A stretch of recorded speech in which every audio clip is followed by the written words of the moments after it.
the next page, I'm going to give you two pieces of output from StatCrunch. They both deal with the standard normal distribution. So I'm gonna give you something like, for example, I'm not saying this is it.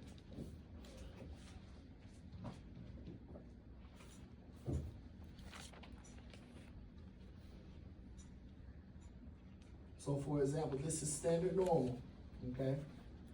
So 0's in the middle, and then I'm gonna give you something like this. So negative, negative, positive. And so pretend that this is StatCrunch output, right? Yeah. And so this piece is shaded, and you remember in the StatCrunch, at the bottom, they have where you can fill in, it'll say mean equals 0. There's a box here, you put 0. Standard normal, so mean is 0. And then right here it says standard deviation. And then there's an equal, and then there's a box here. Of course, that has to be 1, right? That has to be a 1. And then there's a box below it that says probability. Here it say X is greater than or equal to, and there's a missing spot, there's a box there. And then here it's gonna say 0.7176, for example. All right? What goes in that box? Can you put the gray thing down? This right here. For the overhead. For the overhead. Oh, this. Yeah. Thank you. Okay. The gray thing. Okay. You gonna go down in history. You my challenging one. She always challenging me. Really? Yes. In a happy and a nice way. She always challenging me. I'm gonna challenge her back. Okay, she always throwing her head like this. You can do it too. Guys can do it too. I'm afraid of you either. What goes in that I box? haven't tried to make you afraid of Nah, I'm gonna miss all of y'all. 1 minus 0.717? Hmm? Is it 1 minus 0.717? What goes in here? Yeah. Remember now, you're gonna have your statistical tables, y'all. You're gonna have your statistical table. So I'm gonna give you a copy of the Z table. You should be going to the Z table. So if you know this shaded region is 0.7176. Of course, this has to be greater than or equal to, because you're shaded to the right. Right? And remember, this option here is boxed. Now here's the challenge, y'all. Here's the challenge. Some of this is going to be missing. Some of this will be given to you, and some of it will be missing. But I said in the scenario, you're dealing with standard normal distribution. Because I said standard normal, even though it says X here, don't worry about the X. Even though I said standard normal, you should know that this must be a what? And this must be a automatic standard normal. Okay? You should know that this is greater than or equal to, because it's shaded to the right. And I'm going to give you this. Is everybody with me? I'm going to give you this. But now, so you know, because this is 0, 1, that ain't X. That's actually what? Z. It's actually Z, standard normal, right? So you got to get this value. How do you get that value? Z table. Now, but the Z table gives you shaded regions to the what? Left. So this piece here, so what does the 0.7176 represent?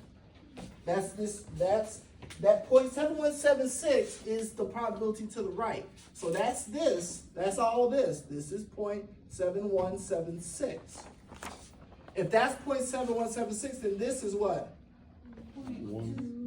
Say it. 0.2824. Right, 0.2824, which is 1 1 minus. This is 1 minus 0.7176. This area is 1 minus that, or 0.28 what? 2-4. 0.2824. Is everybody with me? Now you can, so go and look. So look at, I just want everybody to look up real quick. Make sure you understand this. These areas. So this is the value, this location is the value you're trying to find. The location right there is the value that needs to go here. Going 71.76% this way is the same thing as going 28.24% that way. You understand? So we need to look up 0.2824 or the value closest to it inside of the table. Is everybody with me so far? Inside of the table.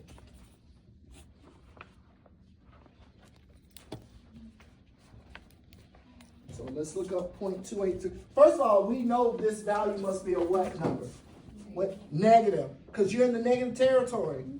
Yeah. So we know this answer is a negative number. It's not a probability, it's a z-value. 0.2824, we need to look up in the table. 2810 is the close one. Or 2824, 14 away. 2824 is 19 away. Yeah. 2810 is the closest, that's right. What is the z-value corresponding to that? Can you help me, because I'm blind as bad. Negative 0.58. Not 0.8. 58. Negative 0.58, correct. Negative 0.58. Or let me say it this way, negative 0.58. Is everybody with me? Does everybody see that?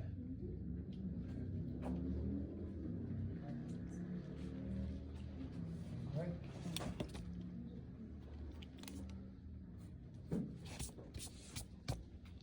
So that is, sorry y'all. That was actually number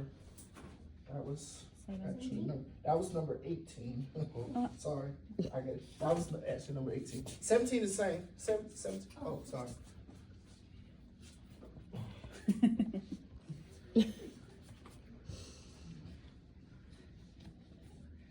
This is art, so you want to stand by your art.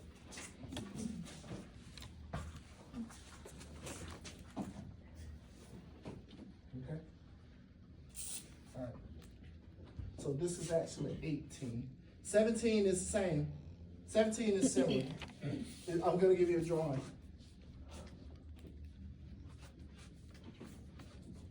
Same drawing.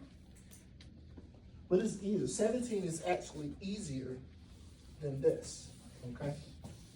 Because this one, this time, you had to go backwards. You had to get to Z. Yeah, you're just going the regular way. You got to get the probability, right? So it's going to look something like this. That's negative infinity, that's positive infinity. Standard normal, and then mean, right? Standard deviation equals blank. Probability of X blank. And then this one I give, okay, 2.24. And this time, this is blank, okay? So, and then this is shaded.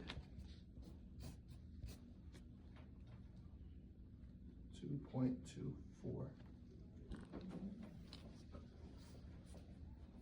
Actually, this is, I'm gonna say this value is not right there. But you know that's 2.24, because I gave it to you.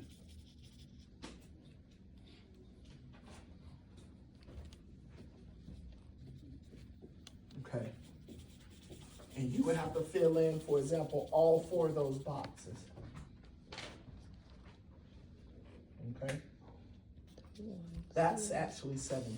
This was 18, so I apologize. Something like that. Okay.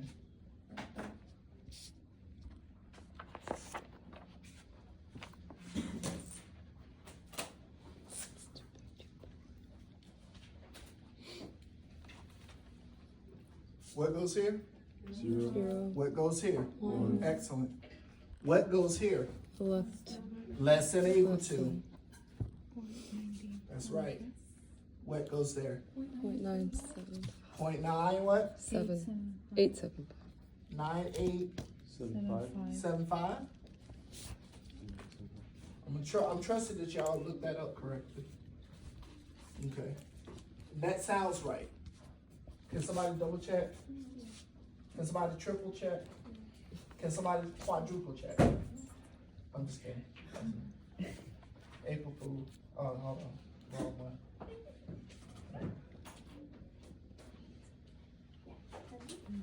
You're gonna be a professor, you know that. Me? Yep. I doubt that. You're gonna teach on the side. Uh-uh. You're gonna teach on the side. Wait. Watch. Teach what? Teach what?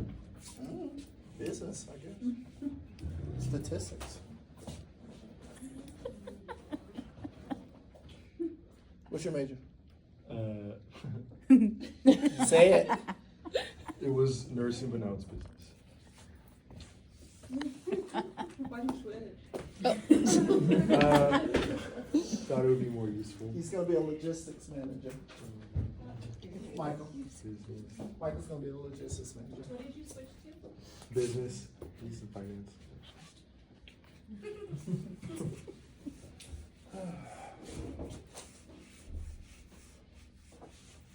You're gonna do exactly what I'm gonna do. You're gonna teach in the evenings.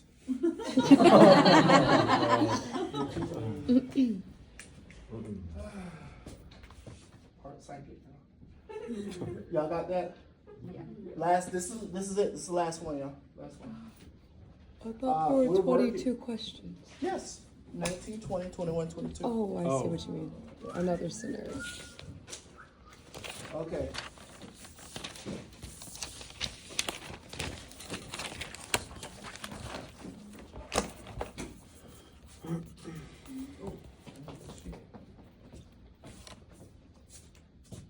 After this, y'all, I'm not sticking around. I'm going to sleep. I stayed up all night making y'all final. I'm tired. I'm tired. I'm drained. I'm drained. I love y'all, but I'm drained. Okay. Okay.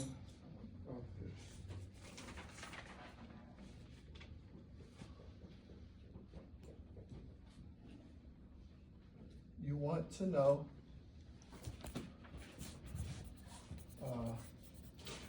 how wearing TPI, again, TPIR gear affects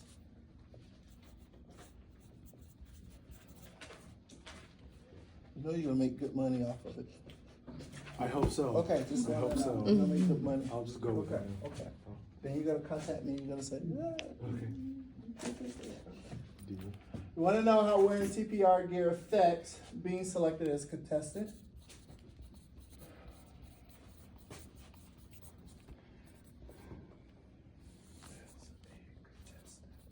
I would probably say, okay, I would probably say that, again, I think all of these are at the easy level, y'all, but I would probably say question 19 will probably be the one that you just have to think a little bit on, okay? All right.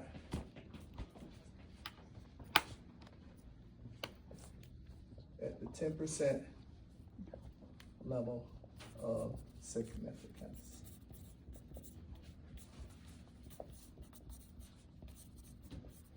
Okay. 19. Which type of chi-squared test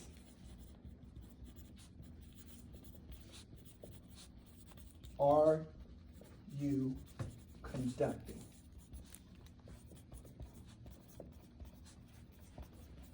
I'm going to tell you right now, you have no Max-Pierce t-test, you have no t-test, no z-test, none of that's on the exam. I only chose one hypothesis test that I'm going to test you on the final, and that's the chi-squared test. So you need to study the chi-squared test. So all those hypothesis tests we covered. ANOVA, none of that. It's going to be on the final. Just chi-squared test. So make a note of that, okay? So you don't need to go back and study t-test You know, find it. The last Find it. Which type of chi-square test are you thinking? It's the last damn The one last we just one. did. We just covered. It's the last PowerPoint. It's the last PowerPoint. All right, 20.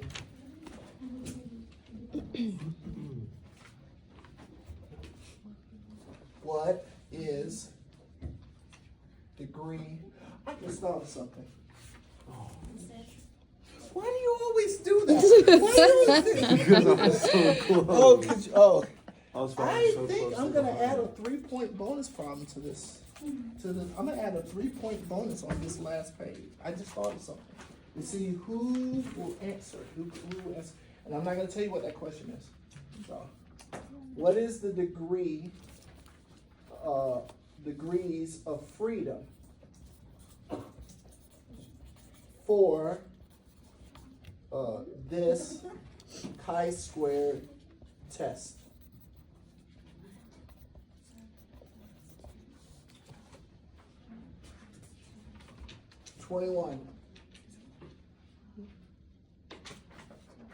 Calculate the value of the observed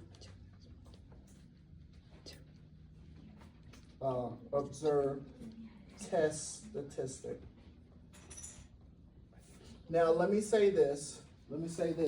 On the exam, I give you the output of this hypothesis test. Okay, we're gonna do it from this, but on the exam, I give you the StatCrunch output. Okay, so just let you know. All right. 22.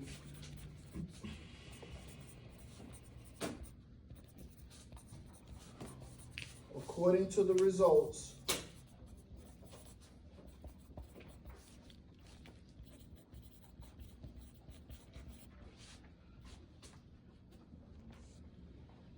do you reject or fail to reject the null hypothesis? Okay.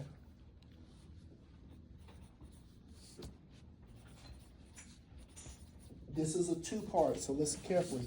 Do you reject or fail to reject the null hypothesis? But the second part is going to ask you, what type of error could you commit? So I'm going to be looking for two answers here. Okay? What type, quote, type of error could you commit?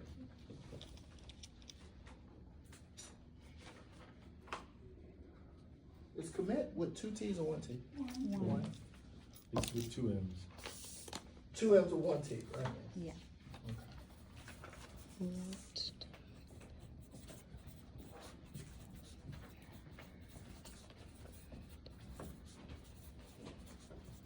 Can I erase this?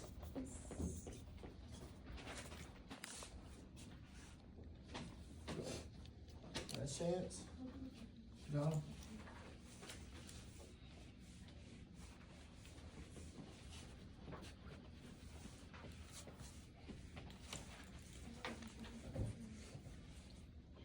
I'm gonna use this space to do the work.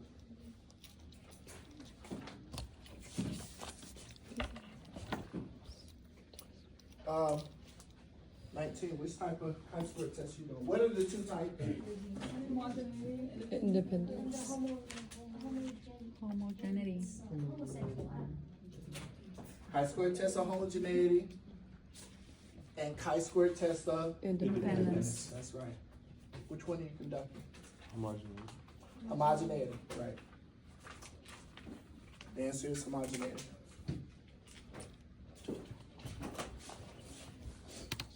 This is the test of homogeneity.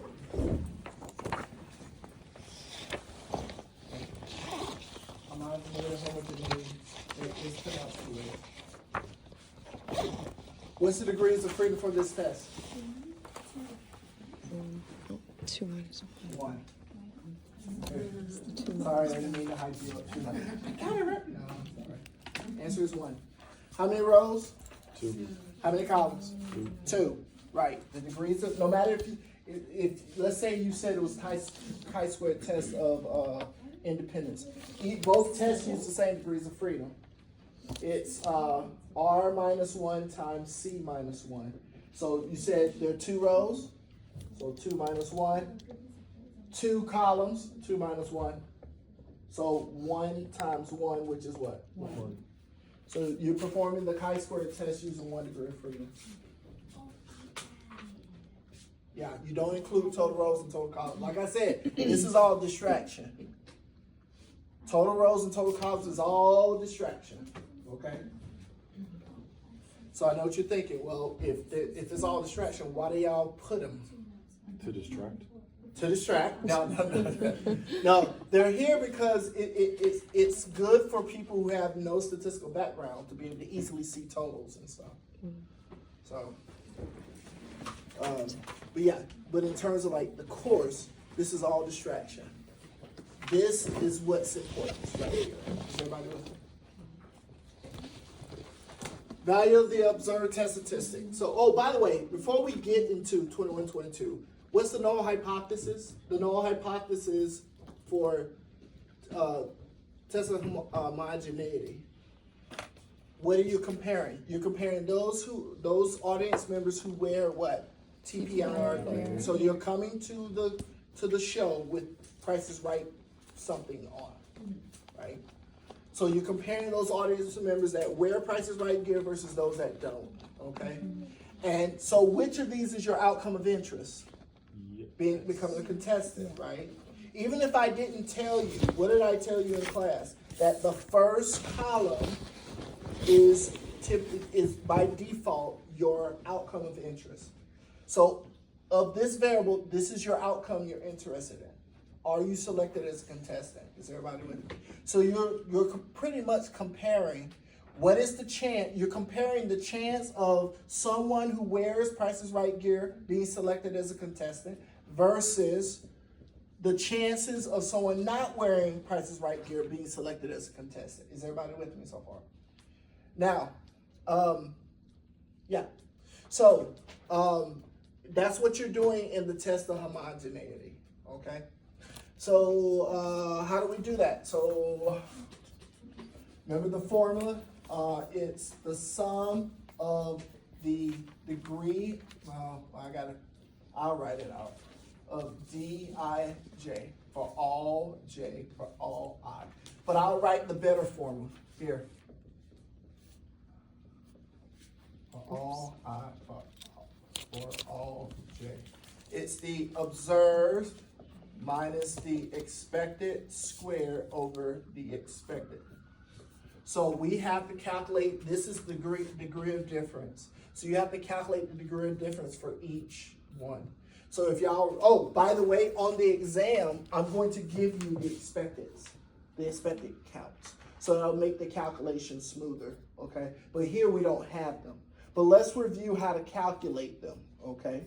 So how do you calculate the expected count for this cell right here? 360 divided by 750. 375. Huh? 1/4 of the total. No. Oh. 360 divided by. No, that's if you're doing, your response would be true if you were doing goodness of fit. Oh. This is, we just covered this, y'all. Remember, it's row total times column total divided by grand total. So it'll be what? 750 times 374 divided by 800. Right? So I'll put that up. Yeah, I'll put that up. Again, I will give you those values, but you should, let's recap. I'm just recapping. I want to use that.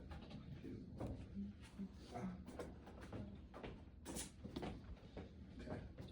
So 750 times 374 divided by 800. 350.63. So the expected count is 350.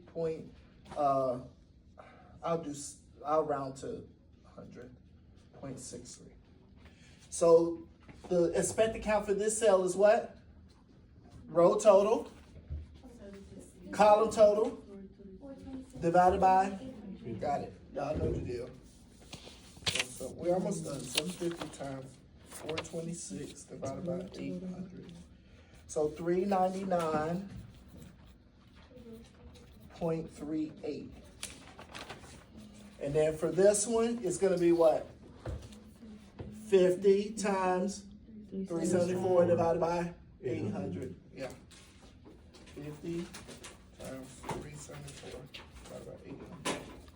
So 23.38, and then finally 50 times 426 divided by 800, 26.63. 26.63. All right, so Q, the observed test statistic, is gonna be, look, it's 360 minus 350.63 squared over 350.63 plus 390 minus 399.38 squared over 399.38 plus 14 minus 23.38 squared over 23.38.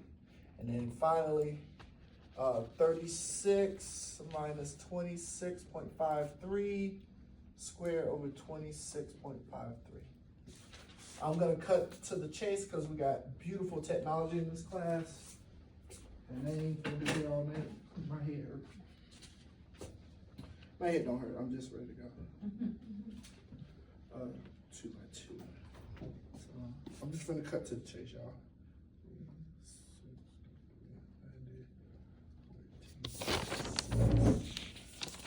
All right, so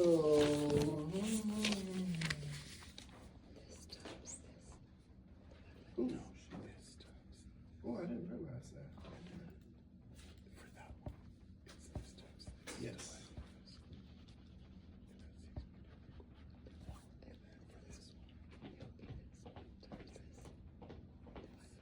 Why is it coming out the way it is?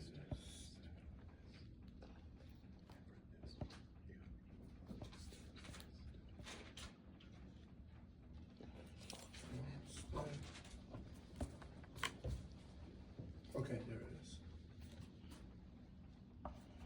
All right, so you get 7.532, or somewhere in that ballpark, 7.532, if you did it on your own. And then I did it says degrees of freedom is 1, and it says the p-value is 0.0061. Okay? 0.0061. All right. So the observed test statistic, I showed you how to calculate it. So it is what, 7.532? According to the results, do you reject or fail to reject the null hypothesis? Yeah, reject. You should know by now the term. If the P is low, the null must go. So you reject it. That's showing strong evidence, so significant evidence. So you're going to reject the null hypothesis. So if you reject the null hypothesis, what does that mean? You have shown enough statistically significant evidence to support that depending on if you wear Price is Right gear or not, you're more likely or less likely to be selected as a contestant. Is everybody with me so far? Now, I'm just curious, can somebody take 360? Oh, look, by the way, which group do you think is more likely to be selected? Yeah. Wearing the yes. Here's how you can check. Look, take somebody do 360 divided by 750. So the sample proportion for those who wear the gear is X over N, which is, or X1 over N1. That's that group there. Hold on, let me do it this way. It's the number of people who were in the yes divided by the sample size for the yes group. So it's 360 over 750, which was what? 0.4? 48% on the dot? Yeah. The group for no is the count for no's over the sample size of the no group. So that's 14 over 50, which is what? 0.28. 0.28. Look at that. If the null hypothesis was true, these supposed to have the same proportions, sample proportions. They're not. They have a difference of 16% difference. Is everybody with me so far? So this is evidence. And based on this hypothesis test, you have shown that depending on, that there's a relationship between wearing gear and being selected as a contestant. Another way of saying that is you have shown that, oh, by the way, y'all said here, test of homogeneity, which is correct. How did you know it was test of homogeneity versus independence? Because we're doing contingency tables. Both of these, homogeneity and independence, are both contingency tables. Random outcome. But how do you know it was homogeneity over contingency table? Is it a depend? Let me say this. These answers do not imply that these are the answers for the question on this test. So I need to know, do you know the difference between the two? How did you know that this was homogeneity? This test was homogeneity. What's the dependent variable in this case? What's the dependent variable? Being selected as a contestant. Being selected as contestant is the correct answer. This is your dependent variable. So that means this is the independent variable. What is the requirement for about the independent variable in order for you to use the test of homogeneity? It's fixed. Fixed. That's correct. The show did not force them to wear particular gear. They came. That's a part of their demographic. You see what I'm saying? So this is fixed. This is not random. Is everybody with me so far? Fixed in the sense that whoever the researcher or whoever is doing the study did not impose this on the subjects. Do you understand what I'm saying? So this is your factor, and it's a demographic factor. Is everybody with me? So we're doing tests. We're comparing groups. So this variable, this factor, this demographic factor, is creating two groups. You're comparing two groups with this dependent variable. Now this is random, because we don't know the result of this until after they get into the studio. Is everybody with me so far?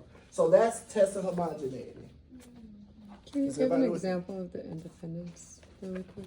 If both of these were dependent variables, in other words, this is not determined. Both of these are not determined until the actual experiment happens. You see what I'm saying? So in this case, this is so. For example, can I give you an example? Yes, like Okay, I can give you an example. Just give me a second. I gotta think of something.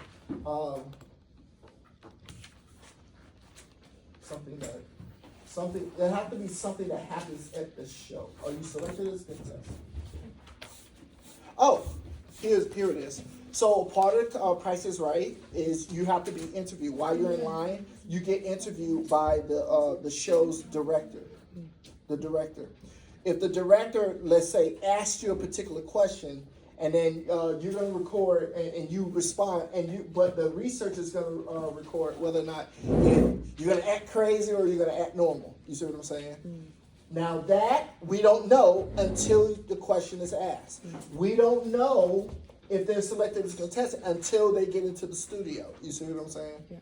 So both of those will be random. That will be in test of independence. Okay? So that will be an example where you have to do chi-square test. So you want to see how does your excitement level affect if you're selected as a contestant? How does your excitement level from the interview process affect you being selected as contestant? Now that is test of independence. Now, all right. Wrap this up so we can get out of here. So we said we reject the null hypothesis, right? Yes. So that's part one. last part, and then we're done. What potential type of error could we commit? Someone said type 1, someone said type 2. Somebody's wrong. The answer is type 1. You could potentially commit a type 1 error. If you rejected our hypothesis, you either made a correct decision or a type 1 error. Failed to reject, correct decision or type 2 error. Yes, all notes are down here. So, let me just a recap before you get out of here. So just quickly recap. So remember, if you're missing any lecture notes, this is the time to come get it. That's why I brought the whole bunch. So Wait, clean up punch your notes. this. Because guess what? Thursday, this is not going to be here. Those notes are not going to be here. So if you're missing particular lecture notes, we can use